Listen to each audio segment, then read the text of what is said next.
For more news and trending updates, subscribe to Connect Gujarat. Press the bell icon to never miss an exclusive from us. Rajkot શહેરના માધાપર ચોકડી પાસે આવેલ માધા party પ્લોટમાં હત્યાનો બનાવ બન્યાનું સામે આવ્યું છે।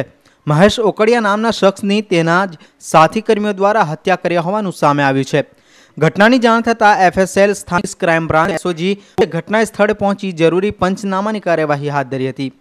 પોલીસના જણાવ્યા પ્રમાણે મૃતક મહેશ ઓકડિયા ગજાનન ઇવેન્ટ મેનેજમેન્ટ કંપનીમાં મંડપનું કામ કરતો હતો, તો તેની સાથે અન્ય 3 કર્મીઓ પણ કામ કરતા હતા। મહેશ ઓકડિયા તેની ટીમમાં ખજાનચીનું કામ પણ કરતો હતો, જેથી તમામના પૈસા તેની પાસે રહેતા હતા। જોકે મહેશ પોતાની પાસે રહેલ પૈસા જુગારમાં હારી જતા અન્ય કર્મીઓને પૈસા આપતો ન હતો, જે બાબતનો ખાર અન્ય કર્મીઓને આવતા તેને ગત મોડી રાત્રે મહેશને પાઇપ વડે ઢોર માર માર્યો હતો, તો સાથે જ અગાશી પર આવેલ થાંભલા સાથે બાંધી તેને માર મારવામાં આવ્યો હતો। મહેશ માર ખાતા વખતે અવાજ ન કાઢી શકે તે માટે તેના મોઢા પર પણ બાંધી દેવામાં આવ્યું હતું। હાલ પોલીસે આરોપીઓના ફોન નંબરના આધારે વધુ તપાસ હાથ ધરી છે।